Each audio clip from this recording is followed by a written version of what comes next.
नमस्कार दोस्तों, स्वागत है आपका आज के मुख्य समाचार में, जिसमें सबसे पहली बड़ी खबर में आपको बताएंगे कि चुनाव में गड़बड़ी करने वाले आईपीएस अफसर पर बिहार में कार्रवाई शुरू। बीजेपी के पक्ष में वोट डलवाने का था इन पर आरोप। जी हां दोस्तों, भले ही बिहार में एनडीए की सरकार बन गई हो, लेकिन यहां पर अब जबरदस्त धरपकड़ चल रही है और चुनाव में गड़बड़ी करने वाले आईपीएस अफसर पर अब कार्रवाई शुरू हो गई है। इसी के साथ दूसरी बड़ी खबर में आपको बताएंगे कि विधानसभा में भारी हंगामा, जमीन पर बैठे विपक्ष के नेता और विधानसभा में अध्यक्ष पद के चुनाव से पहले यह हंगामा विपक्ष ने विधानसभा में किया। तीसरी बड़ी खबर में जिक्र होगा कि स्पीकर चुनाव के बीच आरजेडी का बड़ा आरोप, ध्वनि मत उनका भी लिया जा रहा है जो विधानसभा के सदस्य ही नहीं है। दोस्तों, हर एक खबर की गहराई में आपको ले जाएंगे, लेकिन उससे पहले अगर आपको भी ऐसा लगता है कि नीतीश की सरकार ज्यादा दिन नहीं टिकेगी, तो आप अभी इस वीडियो को लाइक कीजिए और इस लाल बटन को दबा के इस चैनल को फ्री में सब्सक्राइब करके घंटी बजाकर कमेंट में लिखिए जय हिंद। दोस्तों, रुक करते तमाम बड़ी खबरों की तरफ। चुनाव में गड़बड़ी करने वाले आईपीएस ऑफिसर पर कार्रवाई शुरू। बीजेपी के पक्ष में वोट दिलाने का आरोप। जी हां दोस्तों, चुनाव में गड़बड़ी करने वाले आईपीएस अधिकारी पर कार्रवाई शुरू हो गई है। इसको लेकर सीएम हेमंत सोरेन ने स्वीकृति दे दी है। अधिकारी अनुराग गुप्ता पर गंभीर आरोप हैं। आईपीएस अधिकारी अनुराग गुप्ता पर 2016 में हुए राज्यसभा चुनाव के दौरान गड़बड़ी करने का आरोप लगा था, जिसके बाद निर्वाचन आयोग ने इसकी जांच की। जांच के बाद 29 मार्च 2018 को रांची के जगन्नाथपुर थाना में गुप्ता के खिलाफ केस दर्ज किया गया है। इसके साथ ही अनुराग गुप्ता के खिलाफ विभागीय कार्रवाई चलाने का भी आदेश दिया था, जिसके बाद इसी साल सीएम ने सस्पेंड किया था। बाबूलाल मरांडी ने आयोग से की थी शिकायत। फिलहाल में बीजेपी के नेता और शिकायत करने के दौरान जेएमएम प्रमुख रहे बाबूलाल मरांडी ने चुनाव में धांधली करने की शिकायत चुनाव आयोग से की थी। इसके अलावा 2017 में एक सीडी जारी किया था। सीडी में दिख रहा था कि उस समय एडीजी अनुराग गुप्ता पूर्व मंत्री योगेंद्र साव को बीजेपी प्रत्याशी के लिए वोट देने की बात कर रहे थे। यही नहीं, मरांडी ने आरोप लगाया था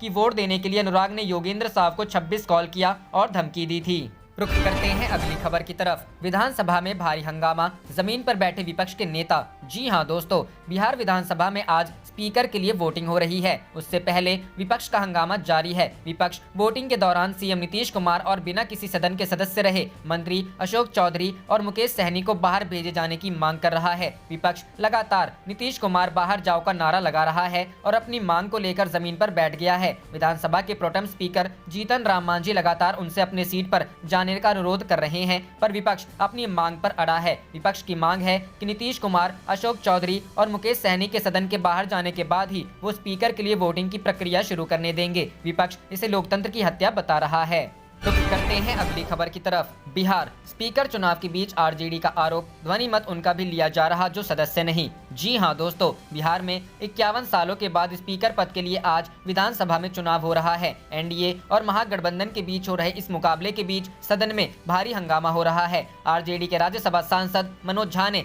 सत्ता पक्ष पर जमकर हमला बोला है। मनोज झा ने आरोप लगाया है कि जो किसी भी सदन के सदस्य नहीं है वो भी विधानसभा के अंदर बैठे हैं और ध्वनि मत उनका भी लिया जा रहा है। उन्होंने पीसी में कहा कि सदन के अंदर लोकतंत्र शर्मसार हो, शर्मसार को शर्मसार किया जा रहा है। उन्होंने कहा कि जनादेश के अपहरण के बावजूद उनका मन भरा हुआ है। उन्हें बताना चाहिए कि आखिर मुकेश सहनी और अशोक चौधरी अंदर क्या कर रहे हैं। चुनाव खत्म होने तक दोनों को बाहर किया जाना चाहिए। वहीं आरजेडी ने कहा कि ये विधानसभा अध्यक्ष के चुनाव का अवसर है। मुख्यमंत्री नीतीश कुमार समेत कई ऐसे मंत्री महोदय जो किसी भी सदन के सदस्य नहीं है, विराजमान होकर अपनी ध्वनि से ध्वनि मत को समृद्ध कर रहे हैं। जनादेश चोरी के बाद आप लोकतंत्र को और शर्मसार कर रहे हैं। लोकतंत्र को और अधिक प्रदूषित होने नहीं करना चाहिए, उन्हें नहीं करना चाहिए। सदन स्थापित परंपरा नहीं, स्थापित नियम से चलता है। विधानसभा अध्यक्ष के चुनाव में मुख्यमंत्री जो विधानसभा के सदस्य भी नहीं है, उनके बैठने की कोई परंपरा नहीं हो रही है। अशोक चौधरी और मुकेश सहनी जो किसी भी सदन के सदस्य नहीं है, वो सदन में कैसे बैठे हैं। वहीं विपक्ष सदस्यों के दबाव से सदन की कार्यवाही 5 मिनट के लिए स्थगित कर दी गई है। इस बीच नीतीश कुमार सदन से उठकर बाहर चले गए।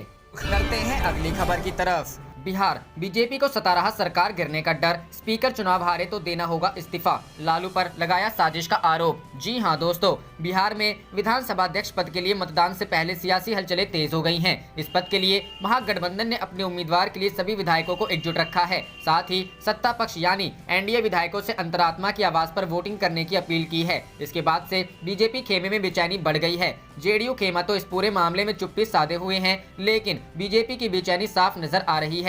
मंगलवार देर शाम बिहार के पूर्व डिप्टी सीएम और बीजेपी नेता सुशील मोदी ने एक ट्वीट कर इस बेचैनी के कारण को उजागर कर दिया, जिससे सियासी हड़कंप मच गया है। सुशील मोदी ने ट्वीट करके आरोप लगाया कि रांची जेल में बंद आरजेडी नेता लालू प्रसाद यादव एनडीए विधायकों को फोन कर मंत्री पद का लालच दे रहे हैं। सुशील मोदी ने इस ट्वीट के साथ लालू यादव का कथित नंबर भी शेयर किया। उन्होंने कहा कि जब मैंने उस नंबर पर फोन किया तो लालू यादव ने सीधे उसे रिसीव किया। इस पर मैंने कहा कि आप यहाँ गंदा खेल बंद कीजिए, आप कभी सफल नहीं होंगे। सुशील मोदी ने इस ट्वीट में कुछ न्यूज चैनलों और समाचार एजेंसियों को टैग किया है।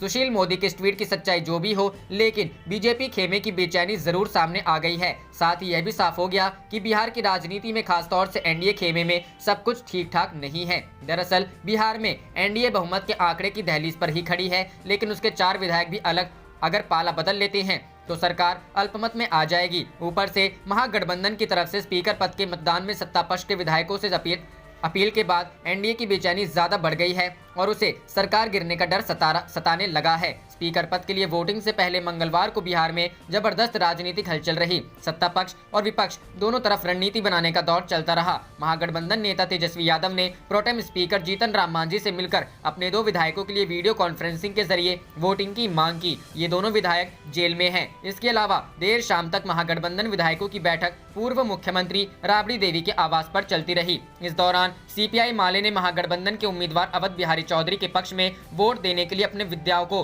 व्हीप भी जारी किया है। रुक करते हैं अगली खबर की तरफ। लालू प्रसाद जेल से कर रहे एनडीए विधायकों को फोन, सुशील मोदी ने नंबर जारी करते हुए किया दावा। जी हां दोस्तों, बिहार में भले ही नीतीश कुमार के नेतृत्व में राष्ट्रीय जनतांत्रिक गठबंधन की सरकार बन चुकी है, लेकिन राष्ट्रीय जनता दल ने आस अभी पूरी तरह नहीं छोड़ी है। भारतीय जनता पार्टी के वरिष्ठ नेता और बिहार के पूर्व उप मुख्यमंत्री सुशील कुमार मोदी ने दावा किया कि राष्ट्रीय जनता दल प्रमुख लालू प्रसाद जेल में फोन का इस्तेमाल कर रहे हैं। वे जेल से ही भाजपा और जनता दल यूनाइटेड के विधायकों को फोन कर बिहार में सरकार को अस्थिर करने के लिए प्रलोभन दे रहे हैं। सुशील मोदी के मुताबिक लालू जेल में बिल्कुल घर की तरह फोन का इस्तेमाल कर रहे हैं। वे एक खास नंबर पर हर कॉल को रिसीव कर रहे हैं और दूसरों को भी फोन कर रहे हैं। बिहार विधान परिषद की आचार समिति के अध्यक्ष सुशील कुमार मोदी ने मंगलवार को ट्वीट कर लालू प्रसाद पर हमला किया। रुक करते हैं अगली खबर की तरफ। ओवैसी की एआईएम बिहार विधानसभा अध्यक्ष चुनाव में किसे देगी वोट? जी हां दोस्तों, बिहार विधानसभा अध्यक्ष पद को लेकर महागठबंधन और एनडीए आमने सामने है। महागठबंधन की ओर से आरजेडी नेता अवध बिहारी चौधरी मैदान में हैं, तो एनडीए की ओर से बीजेपी विधायक विजय कुमार सिन्हा किस्मत आजमा रहे हैं। ऐसे में असदुद्दीन ओवैसी को पार्टी ऑल इंडिया मजलिस-ए-इत्तेहादुल मुस्लिमीन विधायक पशोपेश में फंसे हुए हैं कि किसे वोट करें और किसे नहीं। बिहार विधानसभा चुनाव में ओवैसी की पार्टी के 5 विधायकों ने जीत दर्ज की है। ऐसे में लोगों की नजर ओवैसी के विधायकों पर है कि स्पीकर के चुनाव में किसे वोट करते हैं। ऐसे में एआईएम के प्रदेश अध्यक्ष अख्तारुल रिमान का कहना है कि विधानसभा अध्यक्ष के लिए वह भी अपना उम्मीदवार उतार सकते हैं, लेकिन नामांकन की तारीख खत्म हो गई है। ऐसे में अब ओवैसी के विधायकों के पास विपक्ष और सत्ता पक्ष के प्रत्याशी में से ही किसी एक को पक्ष में खड़ा होना होगा।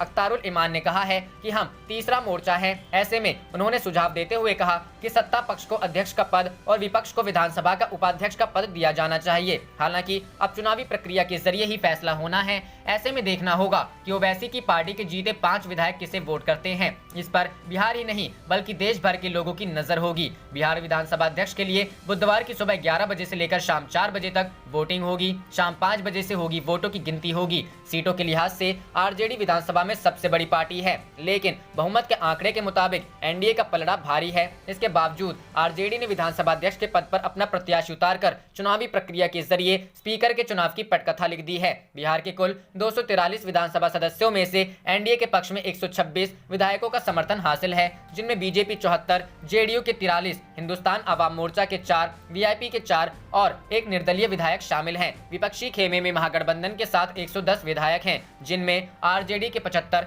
कांग्रेस के 19 और वामपंथी दलों के 16 विधायक का समर्थन है। इसके अलावा 7 विधायक अन्य के पास हैं, जिनमें 5 एआईएम, एक एलजेपी और एक बसपा के विधायक हैं। ऐसे में देखना होगा कि ओवैसी की पार्टी के विधायक एनडीए या फिर महागठबंधन के प्रत्याशी के पक्ष में वोट करते हैं। रुख करते हैं अगली खबर की तरफ। अब ज्यादा दिन नहीं चलेगी एनडीए सरकार। बिहार के मुख्यमंत्री नीतीश कुमार को मिला महागठबंधन के साथ आने का ऑफर। जी हां दोस्तों, बिहार के 7वीं बार मुख्यमंत्री बने नीतीश कुमार को अब महागठबंधन में साथ आने का ऑफर मिलने लगा है। आरजेडी नेता अमरनाथ गामी ने सीएम नीतीश कुमार को महागठबंधन में साथ आने का ऑफर दिया है। गामी ने कहा है कि बिहार में ज्यादा दिन तक एनडीए सरकार चलने वाली नहीं है। साथ ही गामी ने कहा है कि नीतीश कुमार को महागठबंधन के साथ आना चाहिए और केंद्र में तीसरे मोर्चे का नेतृत्व करना करना चाहिए। गामी ने कहा, धांधली के बावजूद भी जो बहुमत मिला है वह लाचार बहुमत है, ज्यादा दिन सरकार चलने वाली नहीं है। नीतीश कुमार को केंद्र में तीसरे मोर्चे का नेतृत्व करना चाहिए। तेजस्वी यादव बिहार के मुख्यमंत्री बनेंगे। बता दें कि बिहार में नई सरकार का गठन हो चुका है। सीएम से लेकर मंत्रियों तक सभी के विभागों का बंटवारा भी हो गया। साथ ही नई सरकार में शामिल लोग अपने कार्यों में भी लग गए, लेकिन आरजेडी को अभी भी बिहार में सरकार बनने की उम्मीद है। आप देख रहे थे आपका अपना चैनल जय हिंद जय भारत।